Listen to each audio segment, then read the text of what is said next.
Hi, art students. Today we are going to do a draw the line lesson. So we're going to practice a lot of different ways of drawing an apple, and we are going to draw an apple 9 different times, and in each one of these boxes I'm going to draw an apple kind of the same way at the beginning, but then I'm going to change up the way that I shade it or finish it. If you are able to, you can just print out this from the attachment on this post. And I know that on my printer, I had to tell it to print it full size or to fit the paper. Otherwise, it tried to make it like really small. If your printer prints it like that, that's fine. You can just draw it small. If you do not have a printer at home, another really easy way to get the same effect on your paper is to fold it. So if you start by taking a normal sheet of office paper and folding it into thirds, just like this, and then taking it long ways and then folding it into thirds again, then you're going to have exactly the same thing, but instead of lines printed on your paper, you're going to have creases. So you'll still have 9 boxes. So that's all you need to get started there. So the supplies that you're going to use today is a pencil, and then any kind of ink pen, ballpoint pen will work perfectly. If you don't have a normal ballpoint ink pen, you can use a ink pen that has gel ink in it. How many times can I say the word ink? And then I'm also going to use my colored pencils, but you just need something to color the very last apple. We're only going to do color on one of them. So if you have markers, if you have watercolors, if you have colored pencils, any of those will work great for this project. All right, art students, we are now going to do our draw the line lesson. So the first word that we're going to do, and this is going to be different vocabulary words that you need to know for art class, is sketching. So in the first box, we're actually going to do a apple that is sketched. And so a lot of times when I ask for a sketch, I have students actually do a drawing. The good thing about a sketch is it doesn't have to be perfect. So I'm just kind of sketching in the lines, and I'm not really worried about it being perfect, and I'm drawing several lines because if I make the apple too skinny on one side or too fat on one side, or if it looks more like a tooth, I can just keep adding lines until I like the way that it looks. So for your first apple, I just want you to sketch it, and so don't worry about laying down the lines exactly where you want them to go. I just want you to kind of sketch them in. And then I'm also going to sketch a little line behind my apple so it looks like it's resting on a table. And once I've got that, I've got a pretty good sketch apple. All right, the next one that we're going to do is contour. So I'm going to do the same apple, but this time I'm going to draw the outline trying to show the basic form of the apple. So on this one, I do want to be a little bit more exact. And for both of these, I'm using my pencil because I haven't drawn the apple very many times yet. But pretty soon, I'm going to switch to using a pen instead. So I'm just going to draw the outline or contour of my apple. Do my little stem. And then the leaf. And my leaf is kind of behind my apple this time, and then I'm just going to do a little line here to show the rest of my apple. And then put the table in, and I have a contour apple. Now look here, you can tell that this is the style that I draw my apples in. But the great thing about apples, and the reason I chose that kind of fruit, is you can draw it any way that you want, and it's still going to be an apple. There are more round apples, there are taller apples, there are apples that are more like this, which is like a Macintosh. So there are so many different types of apples that if yours is shorter than mine, taller than mine, skinnier than mine, rounder than mine, it does not matter. So do not worry about that. It's still going to look like an apple. In the next box, I'm going to practice line quality. So what that means is I'm actually going to change the thickness of the line, and I'm going to do that to show weight.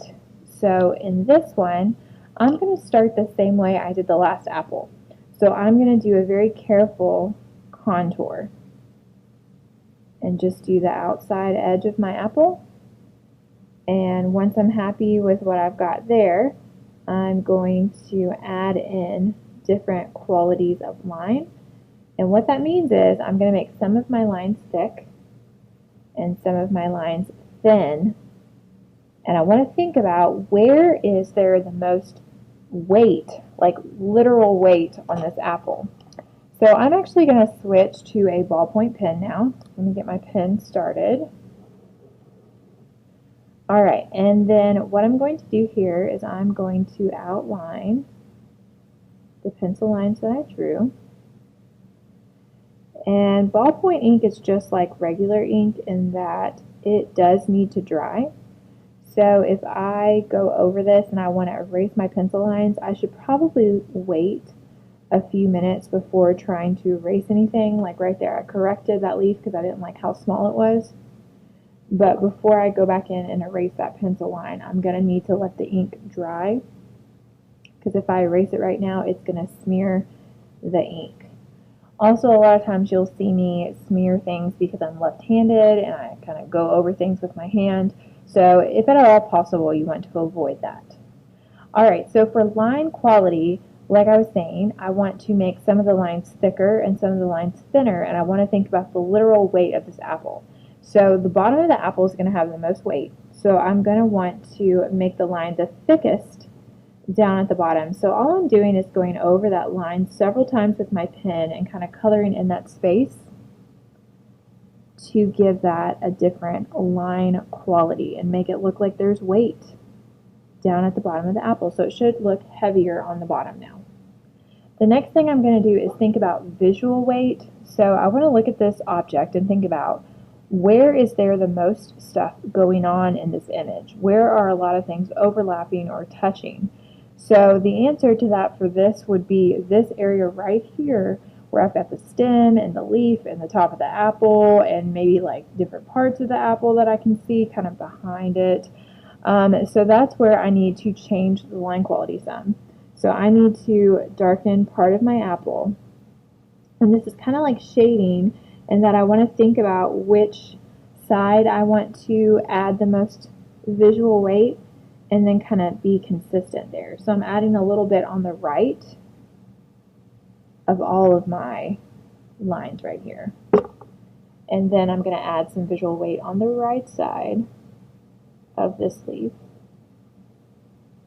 And then I want my lines to be thicker here so that there's some visual weight there. And then I want that line to be very thin. I could also make this line super thin if I had thought about it ahead of time and actually not drawn this line all the way. But because I already drew that line, I'm going to go back in and make this right side of my apple even thicker on the bottom. And then I'm going to add just a little bit of weight to change the line quality on the right side, just a little bit. So now it looks like the apple is more three-dimensional, and I'm doing that all through just the outline. Then I want to do the same thing on the table, so I actually want to make the line on the right side slightly thicker, not a lot. You don't want it to look too crazy. The more exaggerated you get, the more cartoony your apple looks, but just a little bit of a variation, so it's almost like it's getting thicker across the table behind it. Alright, so once you're happy with your line quality apple, we're going to move on to hatching, cross-hatching, and stippling. And if you looked at the slideshow, you saw those three terms along with several examples of how to do it. So what I want you to do is I want you to draw your apple twice. We're going to do the hatching and the cross-hatching very similarly. And I'm just going to go ahead and work in a pen. If you're not totally confident in drawing your apple yet, Then start in pencil and switch to a pen. But you're going to want to do your shading with a pen more than likely.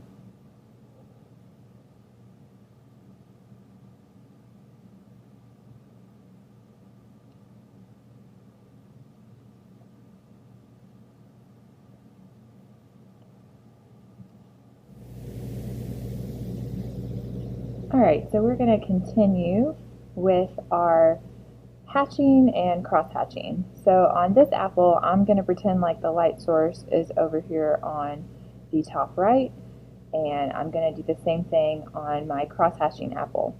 So really the only difference between hatching and cross hatching is that hatching you do with one direction of line, and cross hatching you would end up going in both directions. So what I'm going to do is I'm actually going to figure out where the light is going to hit my apple, and for this one, because the light source is here, I'm going to kind of block off an area at the top right of my apple and not do any shading in that area. Same thing on this apple right here. So I'm doing that in pencil on both apples so I can erase that later. And that's just to help me remember to not cover up the lightest part of my apple. Because even if you're working with pencil that you can erase, once you put down a value, you cannot get rid of it. What I'm doing next is I am taking my pen actually, and I am putting lines on my apple. And while I'm doing that, I want to keep in mind that an apple is a three-dimensional form. So I don't want my lines to be straight. I want to actually follow the curve of this imaginary apple and make it look three-dimensional in the way that I'm drawing my lines. And if you're intentional and slow about it, you can space your lines out pretty evenly, and it's going to look better than if they're kind of all different like they were in the sketch up here. Alright, so once I've done that, I'm going to also think about the leaf and the stem. So if the light source is over here, I want to do some lines on the side of the leaf that is farther away, and some lines on the side of the stem that is farther away. Alright, so once I have those lines in there, let's look back at my apple and add some more hatching. So I want to go in the same direction, but I want to be a little bit more random this time. So I'm going to make some lines shorter and some lines longer, and I'm going to try to put more lines down at the bottom of my apple to make the bottom of the apple look heavier or like it has dimension.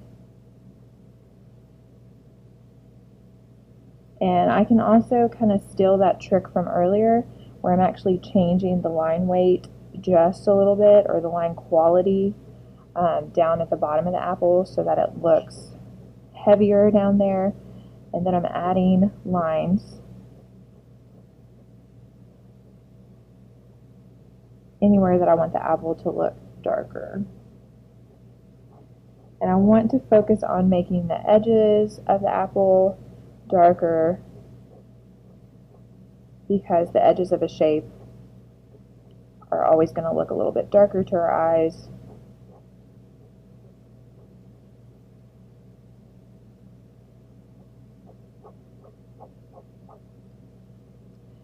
And then probably the same thing on this leaf up here.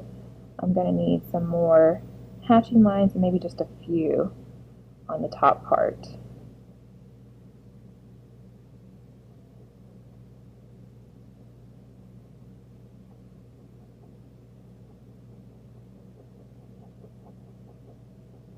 And you can vary the length of your lines, make some of them longer and some of them shorter.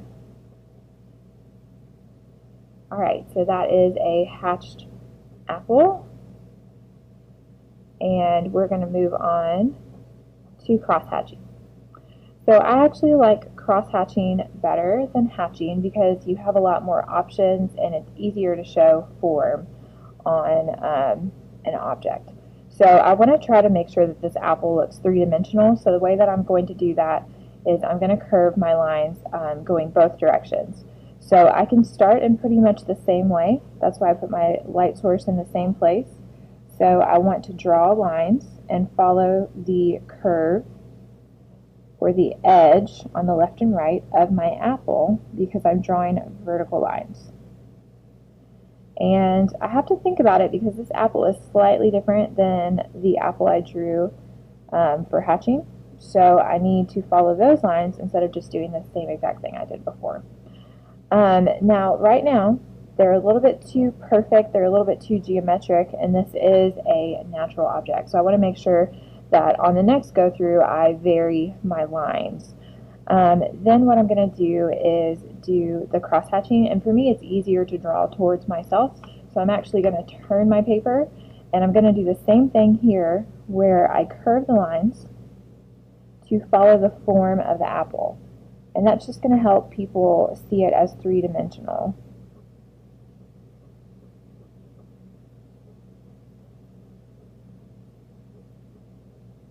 And ballpoint pen is great for this, but if you notice, every once in a while the ink kind of builds up on your ballpoint pen. So if you want it to be a perfect cross hatching, you actually need to kind of like dab the ink on a scrap sheet of paper every so often, anytime you see it start to build up. It's because the more that you work with the pen, you're heating up the ink, and sometimes it flows a little bit too much. Your hand is warm, the movement of your hand is creating friction, so all that causes the ink to flow a little bit too much, and that's how you get those ink blobs.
So we are now going to try scumbling.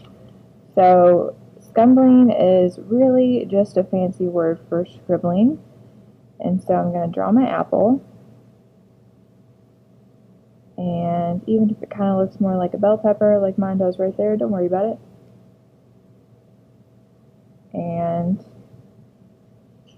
then let's go ahead and say that the light source is up here in the left corner just for a little bit of difference, and then I'm going to shade through drawing scribbles kind of like that. Now I can do my scribbles two different ways. If I do them all the same size, they don't look as natural. It's better if I kind of make them different sizes and go different directions, and that will work better for an organic object like an apple. So that's kind of what we want to go for. Alright, as you can see, my pen, because I've been using it so much, is drooling quite a bit, so I'm going to wipe some of that off and start scumbling. So since my light source is on the left, I'm going to make sure I do more of it on the right to make it look like the light is hitting the left side of the apple and kind of bouncing off. And the nice thing about scumbling is if I accidentally go over the edge of my apple, then I can just kind of fix that line and no one will be able to tell. Right here, I feel like the apple's actually a little bit too short, so I'm just gonna fix that with my scumbling. And just like anything else, I want to leave a highlight, so I'm not gonna do anything in the top left side of my apple. And then what I like to do is shade the whole thing about the same darkness first, leaving my white. Then I'm going to go back in there and blend it out more, make it more even, and also darken the edges. So we're really following the same ideas as before. And just like with a pencil, with my ballpoint pen, I can use less pressure if I want it to have a thinner line and more pressure if I want there to be a thicker, darker line.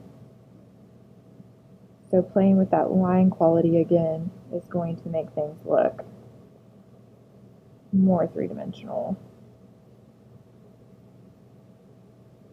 And the goal here isn't necessarily realism, but it is dimension. So you do want your apple to look somewhat three-dimensional. You want people to be able to kind of suspend disbelief a little bit and imagine that your apple exists in space.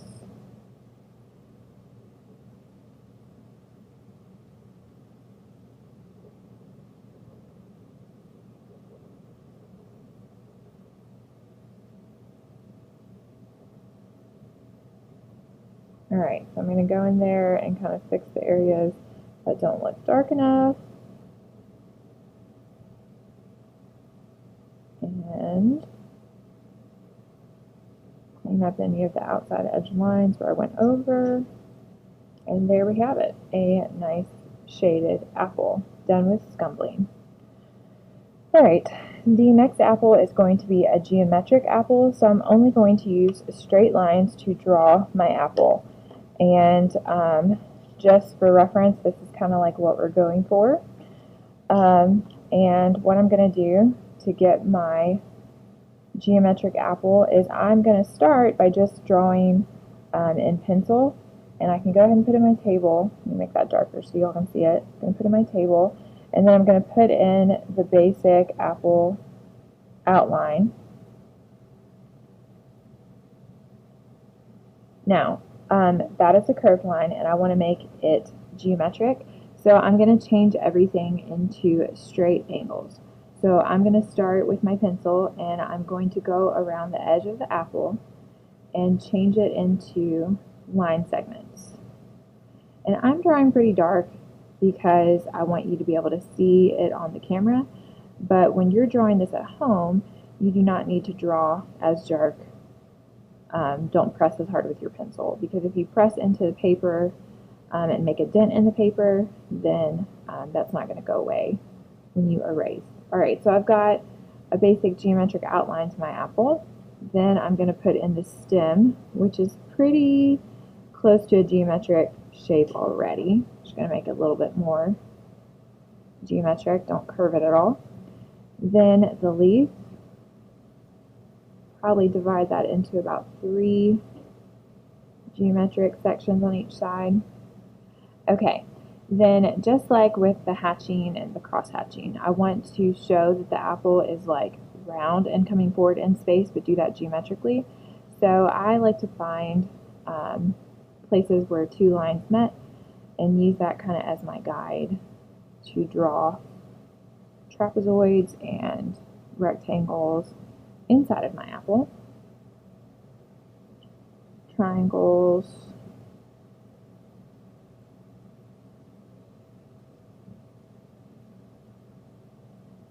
and once I do that, I've got a geometric looking shape. And I can subdivide these shapes as many times as I want to,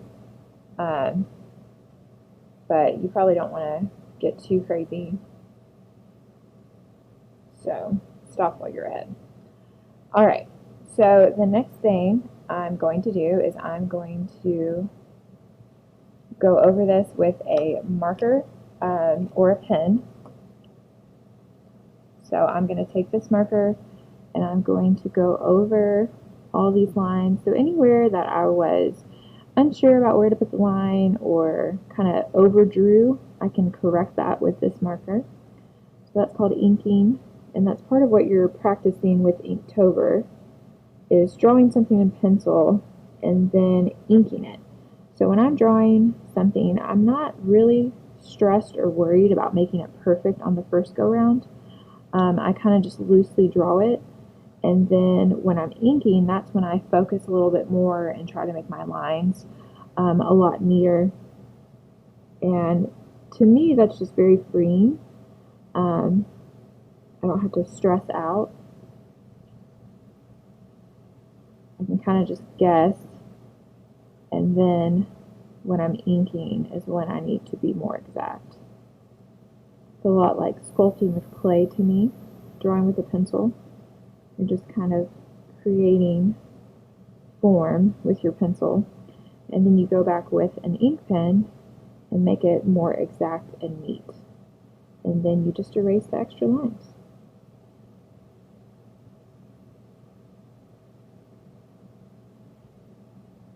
And with most things, if you have a little tiny mistake, people who look at your drawing, they're not going to like stare at it for a very long time, so they're not going to pick up on all the tiny mistakes that you pick up on because you made it. So like right here, it really bothers me that I did not make that line perfectly line up with the corner right there. But honestly, anyone who looks at this drawing is not going to look at it for more than about 3 seconds, so they're probably not going to notice that.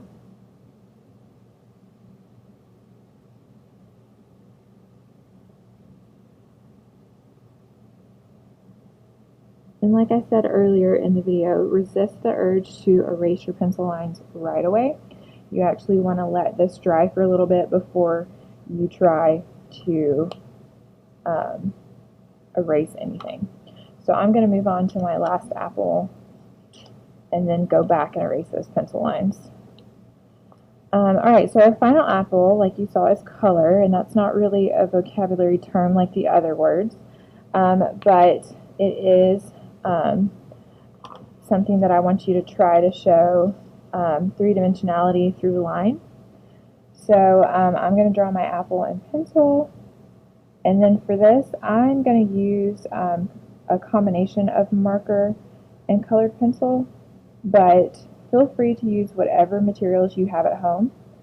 I just want the apple to be in color, so you could actually use ballpoint pen, you could use colored pencil, you could use marker, whatever you have.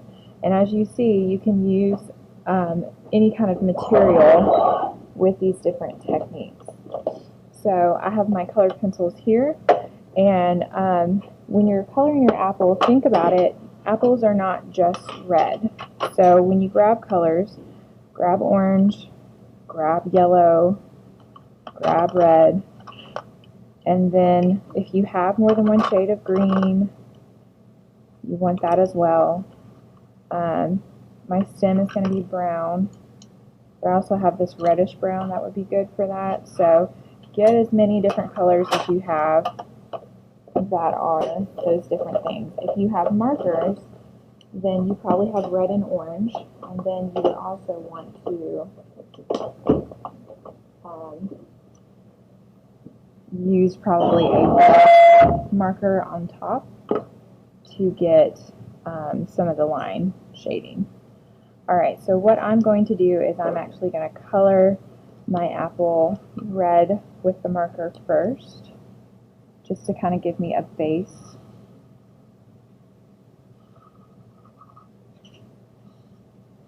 And when I'm coloring with marker, it is better if I work quickly and kind of think about the same thing, where is there an area that I want to leave alone,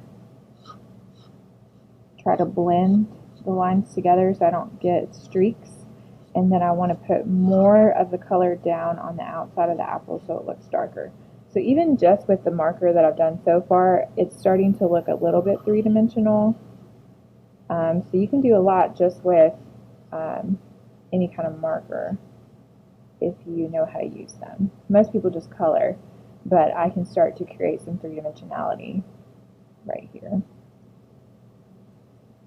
Okay, then I did not save my white like I should have. That's okay. We can color that back in. All right, so I'm going to actually switch mediums to colored pencil. So what I'm going to do is start with the red and just draw on top with those hatching and cross-hatching lines. And even if you can't really see this, I'm building up layers. So I do want to put down some red even if it blends into the marker, because I want, when I move onto orange, there to be some red there to mix with my orange colored pencil. If you don't have colored pencils at home, crayons would work great for this as well. I just personally don't like how waxy crayons are. Alright, so I just switched to an orange, and I think you can kind of see that on camera, how it is blending with the red and creating some lighter areas. And just like previously, I want the edges to be darker, so I'm going to leave some red alone out there. Then I'm going to switch to yellow, and I actually have like kind of an orange yellow that I'm going to use next.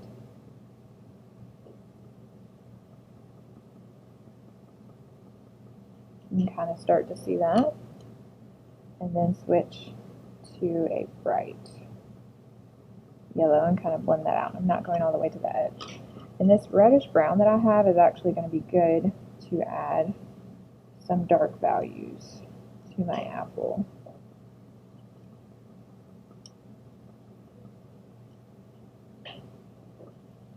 Alright, so that's starting to look pretty nice. I need to add a little bit more red right there, so don't be afraid to go back and rework areas. You look at the end and you're not happy with your results. I could color this area with green marker first, but I can't find my green marker. So I'm just going to use the colored pencil but not press down very hard and lightly color it all this normal green color. Then I'm going to use a lighter green and some pressure to kind of blend that. And then use the dark green and some pressure on the edges, kind of blend in.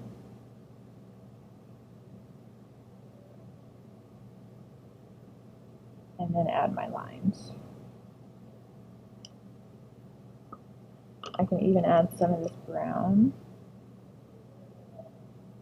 And all that's going to make it look more three-dimensional. You don't have a brown colored pencil, black colored pencil would work as well, just be a little less heavy-handed with it. Alright, then for my stem, I'm going to start with the lighter reddish brown, kind of color it in, and then take the darker brown and just outline and add some line shading. Add some into my leaf, add some into my apple, and then apples actually have like different spots and dots and all kind of things over it, so I'm going to go in there and add some of those with this brown colored pencil. And the temptation is to make them all like really perfect, but really they should be kind of random looking. That's going to be more natural. And after that I have a colored apple, and I'm going to put in my table.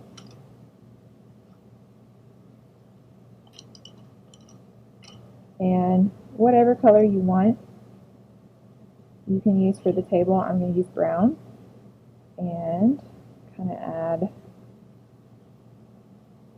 some shading lines. And I'm using more pressure up towards the top of the table and less pressure the farther down I go to get some variation. And I'm going to go back to this reddish brown kind of color.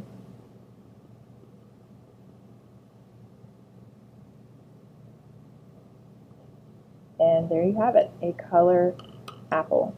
So you should have something like this. Upload a picture of your work to Schoology,